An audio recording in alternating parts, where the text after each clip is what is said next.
Hey everyone, Shaun Stevenson here, author of the Throne series, and okay, we gotta do it. We gotta talk about my top 10 disappointments of 2024. Now, I am saying disappointments very, very on purpose because this is not my worst of 2024 list. It is just my disappointments. Books that I had high hopes for, or books that I was excited to read, and then I read them and I was disappointed. So that might be because the book was bad. And I do think that book number 1 on this list is definitely just a bad book. It was just not good. Book number 3 as well. It was just a bad book. So here we go. These are my top 10 disappointments of 2024. Now, don't come at me in the comments. If you're upset about it, just, let it be. It's just my personal opinion, my personal disappointments. You might love these books, and that's totally fine. If you love number 1, great. If you don't love number 1, great. It's your opinion, my opinion. This is my opinion. So here we go. My top 10 disappointments of 2024. So at number 10, this is actually, it was outside my normal reading. And I read a mystery book, an adult mystery book. And that was All Good People Here by Ashley Flowers. Now, I was actually pretty excited about reading this book. This book is written by Ashley Flowers, who is the host of the Crime Junkies podcast, which I really do enjoy true crime. I think it's very interesting. It's interesting to listen to hear about just different things that have happened in the world. And so I found that fascinating. I thought, oh, she's writing a mystery book. That could be really interesting. And so here's the thing. I have not reviewed this book on my channel, mainly because I didn't really love it. I liked it until near the end. And then in the end, something happens that just made the book so unsatisfying. It was the most unsatisfied I have ever been reading a book. And I remember after I finished turning to my wife and saying, do you care about reading this book? Because I need to talk about it, and I need to talk spoilers because I'm annoyed. So I was kind of annoyed. I was kind of bothered. I did not like the end of this book. It just was not good. I didn't like it for the ending. It had such an interesting mystery. It was twisty, it was turny, but then the end, I just did not love it. So number 10, I was disappointed. And then at number 9 was a library book that I had gotten called The Hunt for Eden Star by D.J. Williams. This was book 1 in a series. And I was excited to read it because the back matter really made it sound like this kind of Indiana Jones, globe-trotting adventure mixed with like Alex Rider type action. And I was super excited to read it. And then I read it, and it took me so long to read. I think it was a few weeks because I just couldn't get through it. But then I got to this point where I thought, I want to finish this book because I want to have it done because maybe it'll get good. It just never did. It felt like to me, like the author wrote it in 2 phases. Like he wrote all these certain sections of the book at one point and then came in later and added these other sections, and the main character just felt like 2 different people and didn't feel like the same person. It was so confusing sometimes what was happening. There was like this dream world thing going on that I didn't ever really understand. It never really made sense to me, like what exactly was happening there. So it was disappointing. I wanted to like it so much, and I kept thinking, maybe it'll get better, maybe it'll get better, maybe it'll get better. It just never did for me.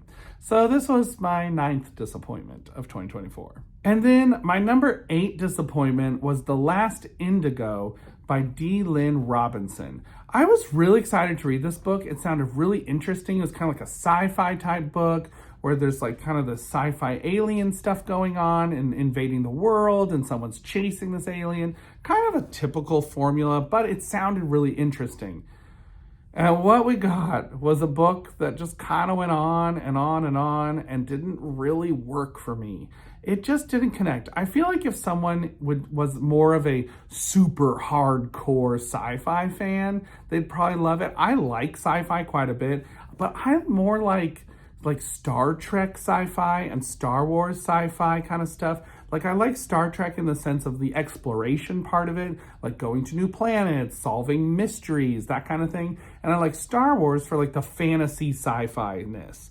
This book was somewhere more in the middle of like, just kind of like an E.T. type story mixed more with like real techie sci-fi. I just did not love it very much. The ending didn't make a lot of sense. There was like this final battle that was supposed to be climactic and just felt a little bit overdrawn. For me, it just didn't work. Some other people might love it. I just didn't really love it that much.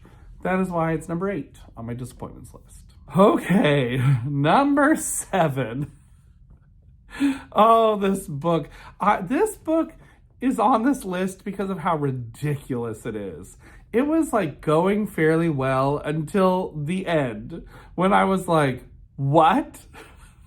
What is happening? I was laughing at this book because I just couldn't even handle what it was about. And that is book number 6 in the Shivers series by M.D. Spencer, The Haunting House. This book was so ridiculous. The ending was just so bonkers and made me think like, what is happening? That is how we're saving the day. That doesn't make any sense to me. It is too over the top. It just was disappointing because it did not live up to what felt like it could be a cool haunted house story.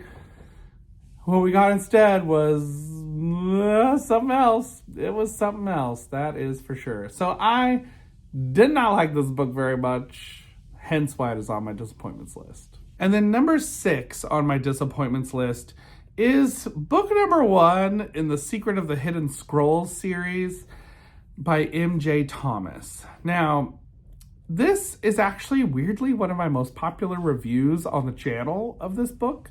Now, here's the deal. This book, it was fine, but it has logical problems. Like, it actually has a highly questionable logical problem in it that if you stop to think about it too long, you're like, wait a minute, what did you just have the characters do? Like, that is not so great. This is a book series about 2 kids who find these scrolls in their uncle's attic, or in the secret room, I think it was. I don't even totally remember. I've kind of been blocking it from my memory.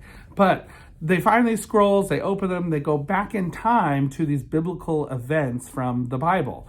Now, that sounds like a very interesting, like, storyline in theory, great setup, but it just doesn't work. Like, logistically does not work because of the way that M.J. Thomas is portraying the stories from the Bible and the characters going back to it, it just doesn't actually make sense because there's something very specific that he doesn't grapple with that he definitely has in the story and has the 2 kids see, but it's actually a problem if they see it.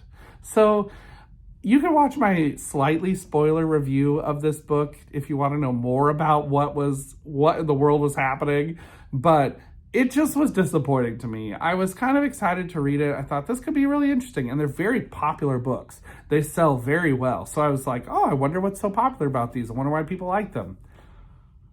Not for me. Disappointment. At number 5 on my disappointments list is a book from the Daystar Voyages series, book number 1, Secret of the Planet Makon by Gilbert Morris and Dan Meeks. Now, this book, I really was excited to read it. I've enjoyed Gilbert Morris's fantasy books that he has that are for YA, and so I was interested to read this one because it was a sci-fi series that I actually hadn't heard of until I stumbled across it in a store. And I was like, what are these? So I picked them up, and I read book number 1. I actually have the whole series. I probably will read the rest of the series at some point, but this one was so disappointing. Mainly because, well, it was kind of typical, like storyline-wise. If you've seen any episode of Star Trek ever, you kind of know where things are going. But then there's a plot point that is quite troublesome because you never know the age of the main characters in this book. It's very ambiguous. They're like maybe teenagers, maybe, I don't know. And then the captain of the ship is definitely like 20s or 30s. But the main character, who is ambiguous age, is falling in love with the captain, and the captain's falling in love with her. And it was just a little weird. It was a little weird. I was like reading it thinking, can we not do this? Because this is getting a little odd. I'm uncomfortable with this. So it definitely not my favorite. I did not like it that much. It was, like I said, it was kind of a typical Star Trek-y story. If you've ever watched Star Trek, you know exactly where it's going. So it just was not my favorite. On my disappointments list for sure. And then book number 4 on this disappointments list. Now, I have taken some heat for my opinion on this book. I'm very sorry to people who love this book for whatever reason you like it. I actually would be very curious to know why you like it so much, because I had a lot of problems with it, and I'd be super curious to know. So if you are one of the people that has issues with me not liking this book, please tell me in the comments below. I want to understand. I'm very much a person who's like, I want to understand why someone is thinking the way they're thinking about stuff. So please inform me, because book number 4 on my list is The Green Star of Oz by Roger S. Baum. Now, I was super excited to read this book. I found this book for super cheap at the used bookstore. It's actually signed by the author. And it just was really disappointing. I love Oz books. I've always loved Oz. I've read tons of different Oz books from different authors, even outside of L. Frank Baum, Ruth Fleming Thompson, John O'Neill, Jack Snow. I've read outside of them even. And I've loved a lot of the different Oz books that are out there. This one, I just couldn't do it. This book, it has some issues, because there's so many things that are never explained. Things that happen that you're wondering, like, why did that happen? What exactly is going on there? How are they going to get out of this? And the entire time you're thinking, oh, this is really interesting. I think this is kind of fascinating what you're doing. And then the end happens and you never get any explanations. You never get any answers. You just have all these questions of like, wait, why did that happen? And why was this happening? And what was going on there? So it was super confusing to me. I did not love it. It was not one of my top books of Oz. And it was really disappointing to me. So I'm sorry if you like this book, but I did not. And I would love, like I said, to hear your reasons why. So please let me know in the comments down below. All right, we're getting into the top 3, my 3 most disappointing books of 2024. So at number 3 is a Goosebumps book. And the more I've thought about this book, the more I've just been like, what was that book? Why does that book exist? I kind of hate it. And that is R.L. Stine's book number 21 in the original Goosebumps series, Go Eat Worms. I feel like worms should go eat this book, because this book was so annoying. The main character was really annoying to read. Like, he just is so mean to everyone. He's not nice. And then the ending is so bizarre and just out of left field. It just, the whole thing, no pun intended there, actually, if you've read this book. The whole thing was just so wild and so bonkers, and something that I just cannot, I will never read this book again, ever. I just will not. It's just not going to be a book I ever come back to, because I did not like it that much. And then book number 2 on my biggest disappointments of 2024. Now, this book, it's not because of the writing style. It's not because of the artwork in the book. It is not because of the characters. It's because of the fact that the authors did something in this book that I don't think they should have done. It did not work. And that is The Berenstain Bears and the School Scandal Sheet by Stan and Jan Berenstain. This is the Berenstain Bear book in the Big Chapter Book series. And the problem with this book, here's what the problem is. The problem with this book is it tries to tackle a subject later on in the book that this size of a book for this age group, like 2nd, 3rd graders, it just can't handle appropriately. It can't dive into it in the way that it needs to in order to make sure that the topic is covered. And it really has not aged well. This storyline, it was not good. I did not enjoy it. I feel like it just, it did not work because of some of the subject matter later on in the book. And I feel like I'm getting super serious all of a sudden, but that's because it really does deal with a very serious subject. If you'd like to know more about this situation, check out my review of this book, because I do go into some slight spoilers about it, and I talk about all those things because I felt like it needed to be talked about. This book is not one that I feel like kids in that age group should be reading, just because I think it can't handle the subject matter in a way that's appropriate to the age group. So that's why it's number 2 on my list. All right, and now for number 1, my most disappointing read of 2024. I actually forgot about this book. I think my brain forced me to forget about this book until I was going back and looking at my list, and I thought, oh, that book. That book is a book that I read in 2024. And then I thought, oh yeah, I know exactly where that book is going on my list. It's going to number 1. Nothing else beats it. It was that bad.